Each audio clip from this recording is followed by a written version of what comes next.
मैं इसी रास्ते से हर रोज ऑफिस जाती थी।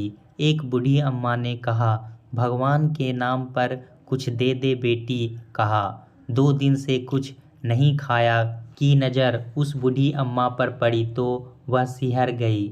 इस उम्र में भी उनको भीख मांगनी पड़ रही है। वो अपना पर्स खोलती कि इससे पहले ही ट्रेन चल पड़ी।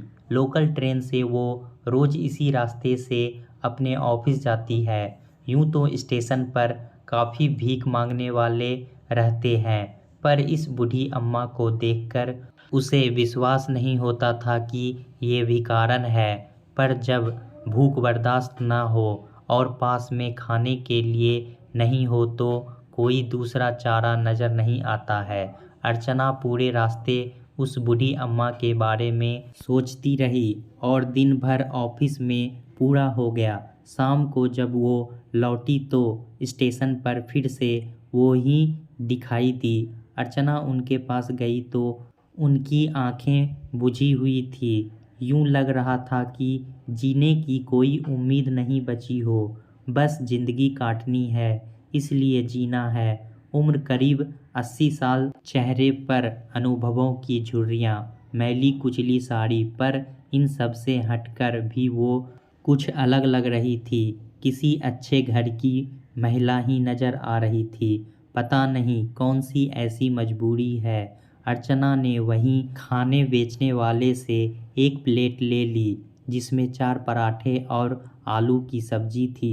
साथ ही उसने एक पैकेट छाछ भी ले ली ताकि गले में तरावट हो जाएगी। अम्मा, ये खाना खा लो और छाछ पी लो, आपका पेट भर जाएगा। खाना देखते ही उनकी आंखें चमक गई। उन्होंने आशीर्वाद दिया और खाने लग गई। अर्चना आगे कुछ पूछती कि देवांश का फ़ोन आ गया। कहाँ हो यार, अब तक तो घर आ जाती हो, आज तो बड़ा समय लगा दिया। हाँ, आ रही हूँ, वो मैं आकर बताती हूँ। और अर्चना घर की ओर चल दी। तुम भी ना अर्चना, स्टेशन पर तो ऐसे कितने ही भिखारी होते हैं। रोज कितनों को खाना बांटोगी, आज दोगी तो कल भी मांगेंगे। फिर इन लोगों को रोज मांगने की आदत हो जाती है। काम धाम तो कुछ ये करते नहीं हैं, बस मुफ्त की रोटियां ही तोड़ते हैं। देवांश ने तेज स्वर में कहा। नहीं देवांश, ये आम भिखारिन की तरह नहीं थी, जरूर कोई मजबूरी होगी। इतनी लाचार लग रही थी कि तुमको भी देखकर दया आ जाती। मैं कल अम्मा से बात करूंगी। अरे कल तो संडे है, कल क्यों जाओगी? तभी तो कल जाऊंगी, संडे है। ऑफिस जाने की जल्दी नहीं होगी और ना ही घर आने की। अगली सुबह अर्चना स्टेशन की ओर चल दी। वहाँ पर उसने बूढ़ी अम्मा को ढूंढा पर वो कहीं दिखाई नहीं दी। तभी पूछने पर किसी ने बताया कि वो स्टेशन के बाहर जो बड़ा सा बरगद का पेड़ है वहीं पर उनका बसेरा है। तो अर्चना वहीं चली गई। बरगद के पेड़ के नीचे वो लेटी हुई थी। अम्मा, मैं आपके लिए नाश्ता लाई हूँ, आज आप अंदर नहीं आई? हाँ बिटिया, तबीयत ठीक नहीं लग रही है, हाथ पैर भी जवाब दे चुके हैं। अब इस उम्र में कोई भी काम नहीं होता है तो भीख मांग कर ही काम चला लेती हूँ। वैसे कभी कभी तेरे जैसे लोग भी आते हैं, मुफ्त में खाना दे जाते हैं। अम्मा, आप कब से भीख मांग रही हैं? अर्चना के सवाल को सुनकर वो हैरान रह गई और आंखों से आंसू बहने लगे। बिटिया, भीख मांगना मुझे पसंद नहीं है, पर क्या करूं, मजबूरी है। इस उम्र में हाथ पांव चलते नहीं हैं। पेट की आग बुझाने के लिए खुद भी जलना पड़ता है। कभी नहीं सोचा था कि मेरी भी ये स्थिति होगी। मैं तो स्टेशन पर भिखारियों को खुद भी भीख देती थी, खाना कपड़ा ज़रूरत का सामान बंटवाती थी। शहर के बीचों बीच हमारा बड़ा सा मकान था। मकान में नौकर चाकर थे, किसी रानी से मैं कम नहीं थी। घर पर दादी सास का हुक्म चलता था, वो लाठी हाथ में लेकर सबकी बजाती थी। मजाल थी कि उनके हुक्म के बिना एक पत्ता भी हिल जाए। घर में खाने पीने की कोई कमी नहीं थी। हर आने जाने वाले का घर में पूरा सम्मान किया जाता था। नौकर, माली, धोबी, मुनीम सबको त्योहारों पर अच्छे कपड़े और पैसे, मिठाई देते थे। जब मेरी गोद भराई हुई थी तो पूरा गांव जीमने आया था। देसी घी के पकवान बने थे। सबने बेटे को आशीर्वाद दिया और मुझे पहली संतान के रूप में सोनू मिला। सोनू की परवरिश में कोई कमी नहीं रही। 1.5 साल बाद ही गोलू भी हो गया। 2 बेटों की मां बनने का जो गर्व था वो मेरे सिर पर चढ़कर बोल रहा था। मैं दादी सास और सास की प्यारी बहू थी जिसने खानदान को 2 वारिस दिए थे। हम हर त्योहारों पर मंदिर और स्टेशन पर जाकर भिखारियों और ज़रूरतमंद को कपड़े और खाना बंटवाते थे। मेरे दोनों बेटे बड़े हो रहे थे।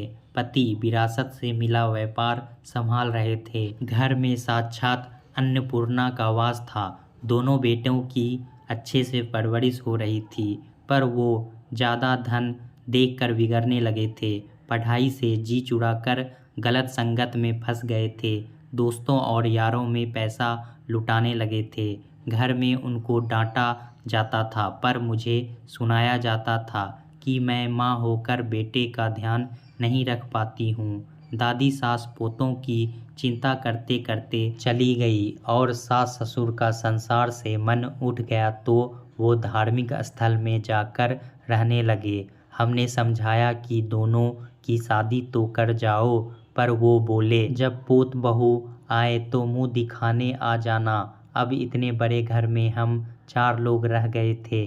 अब पहले की तरह घर में कोई आता जाता भी नहीं था। बेटे बड़े हो गए तो उनकी शादी की चिंता होने लगी। घर का व्यापार था, पर अकेले मेरे पति संभालते थे। सोचा था बेटे हैं तो व्यापार अच्छा चलेगा, पर बेटों को अपनी आवारागर्दी से ही फुर्सत नहीं मिल रही थी। गलत संगत में फंसकर जुए और शराब में धन लुटाए जा रहे थे और जो लोग पति के साथ व्यापार में जुड़े थे वो भी छल कपट करके धन बना रहे थे। शादी की उम्र निकली जा रही थी। हमने तय किया कि शादी कर देंगे, ताकि हो सकता है बेटे शादी के बाद सुधर जाए। परिवार का बड़ा नाम था। आखिर दोनों की शादी तय हो गई। एक साथ ही घर में 2 बहुएं आ गई। अब लग रहा था कि लक्ष्मी घर आई है तो घर की स्थिति सुधर जाएगी। गरीब घरों से बेटियां लाए थे, पर वो तो हमारे ही सिर पर चढ़ गई। इतना धन देखकर दोनों को लालच आ गया और फालतू खर्च करने लगी।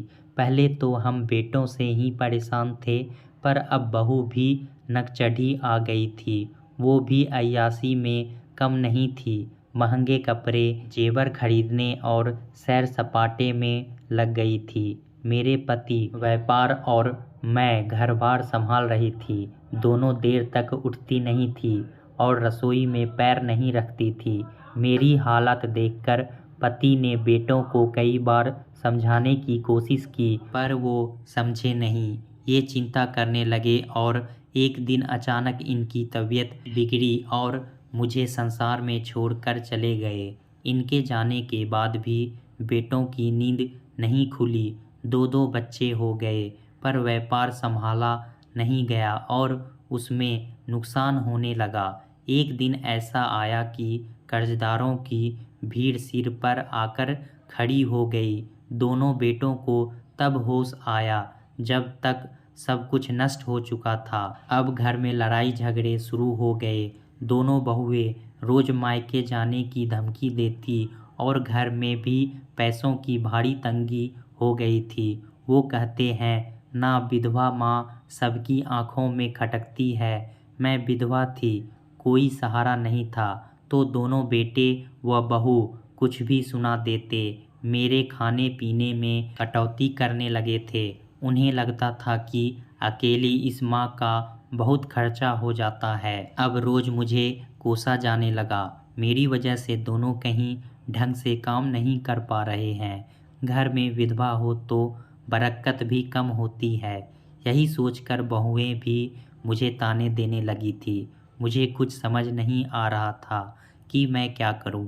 एक दिन गोलू बोला, माँ आपको तीर्थ स्थल की यात्रा करवा लाता हूँ, हो सकता है कुछ पुण्य मिले और हमारे घर की स्थिति सुधर जाए। मैं भी खुश थी पर थोड़ी आशंकित भी।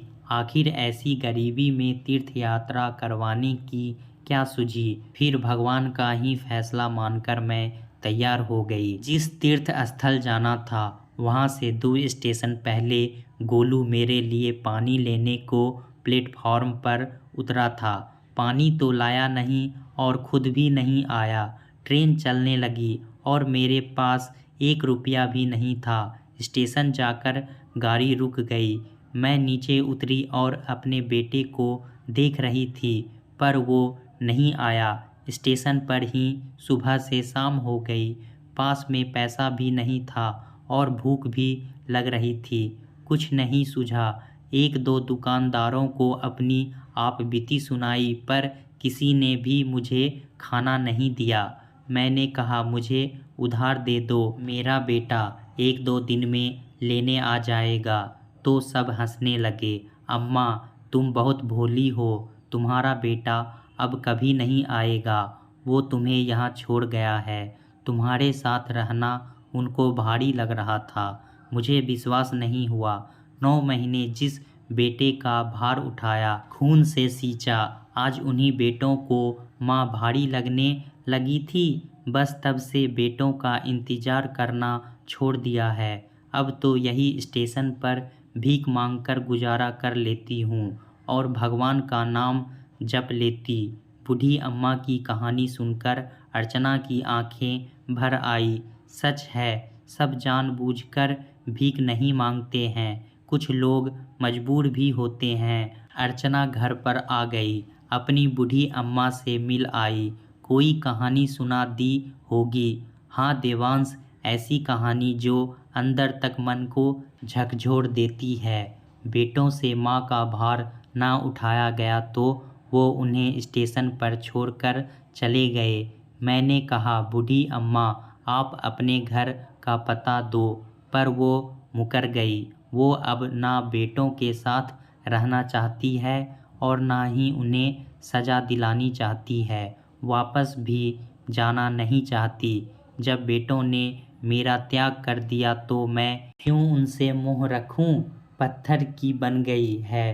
पर देवांश, मुझे अम्मा का इस तरह स्टेशन पर भीख मांगना अच्छा नहीं लगता है। हम उनके लिए कुछ नहीं कर सकते। अर्चना, हम क्या कर सकते हैं। हमारी अपनी नौकरियां हैं, अपनी बेटी है जिसकी जिम्मेदारी हमारी है कि हम उसे अच्छा जीवन दें। लेकिन देवांश, हम अपनी बेटी को सब दे रहे हैं पर जो सबसे अमूल्य विरासत है वो नहीं दे पा रहे हैं। हमारी बेटी अकेलेपन से जूझ रही है। हम उसे समय नहीं दे पा रहे हैं और ना ही दादी नानी का प्यार दे पा रहे हैं। देवांश, क्यों ना हम उन बूढ़ी अम्मा को गोद ले लें और अपने घर लेकर आ जाएं। उन्हें भी सहारा मिल जाएगा और हमारी बेटी को दादी नानी का प्यार भी मिल जाएगा। तुम्हारा दिमाग खराब हो गया है। ऐसे ही रास्ते से किसी को भी उठाकर अपने घर में ले आऊं। किसी के बारे में कुछ पता तो होना चाहिए, फिर वो हमारी कोई नहीं लगती है। ऐसे मदद करना चाहो तो कर सकती हो पर उन्हें घर तो नहीं ला सकते हैं। अनजान अजनबी लोगों का कोई भरोसा नहीं होता है। लेकिन देवांश, तुम भी तो अनजान और अजनबी ही थे जब तुम्हें अनाथालय से लाया गया था। अर्चना की बात सुनकर देवांश चौंक गया। फिर वो झूठ भी तो नहीं बोल रही थी। वो भी अनाथ था। जाने क्यों उनके माता पिता ने उसका त्याग कर दिया था। आज भी उसे अपने माता पिता की याद आती है। जिन लोगों ने उसे गोद लिया था उन्होंने बड़े लाड प्यार से पाला और आज उन्हीं के दम पर वो अपने पैरों पर खड़ा हुआ है। अर्चना से शादी हुई और एक दिन दोनों उससे ही मिलने अपनी कार से आ रहे थे, पर भीषण सड़क दुर्घटना में दोनों मारे गए और अपनी पोती का चेहरा भी देख नहीं पाए। देवांश फिर से अनाथ हो गया था। ये तो अर्चना ने उसे संभाला और हर कदम पर उसका साथ दिया। मुझे माफ़ कर दो अर्चना, हम कल सुबह ही उन अम्मा के पास चलेंगे और उन्हें घर पर ले आएंगे। रात को अर्चना बहुत खुश थी। उसने अपनी बेटी को भी बताया था कि वो कल दादी को लेकर घर पर आएंगे। सुबह उठकर तीनों ही स्टेशन चल दिए। अर्चना की नज़रें उन्हें ढूंढ रही थी। तभी दूसरी ओर बहुत भीड़ दिखी। वो भी भीड़ के अंदर देखने की कोशिश करने लगी। अंदर देखा तो मुंह से चीख निकल गई। अम्मा का शव पड़ा था। काफ़ी दिनों से बीमार थी। समय पर इलाज न मिलने के कारण मृत्यु हो गई। 2 बेटों की माँ भीख मांगने पर मजबूर हो गई थी और आज एक लावारिस की भांति स्टेशन पर पड़ी थी। अर्चना रोने लगी। बहुत मुश्किल से देवांश ने समझाया। लोग एक एक करके जाने लगे, पर अर्चना वहाँ से हिली नहीं। देवांश, हम अम्मा को अपने साथ नहीं रख पाए, पर सम्मान से इनका अंतिम संस्कार तो कर ही सकते हैं। इनके बेटों को तो खबर भी नहीं होगी कि आज उनकी माँ इस दुनिया से चली गई है। देवांश ने पुलिस वालों से परमिशन ली और सम्मान से अम्मा का अंतिम संस्कार कर दिया। अर्चना ने भीगी आंखों से उन्हें विदाई दी। दोस्तों, किसी भी बेटे को अपने माँ बाप के साथ ऐसा व्यवहार नहीं करना चाहिए, लेकिन कलयुगी बेटे बहू अभी के समय में ऐसा ही करते आ रहे हैं। वे भूल जाते हैं कि मेरे माँ बाप ने कितने कष्ट और प्यार से पाला है। अपनी हर एक इच्छा को मारकर बेटे को खुश रखना चाहते हैं। हमारे समाज में भी हर माँ बाप को बेटा ही चाहिए होता है, क्योंकि वह बेटा बुढ़ापे का सहारा बनेगा, लेकिन ऐसा नहीं हो पाता है। दोस्तों, आज की कहानी कैसा लगा हमें कमेंट में ज़रूर बताएं। इसी तरह की पारिवारिक कहानी सुनने के लिए हमारे चैनल को सब्सक्राइब करना ना भूलें। धन्यवाद।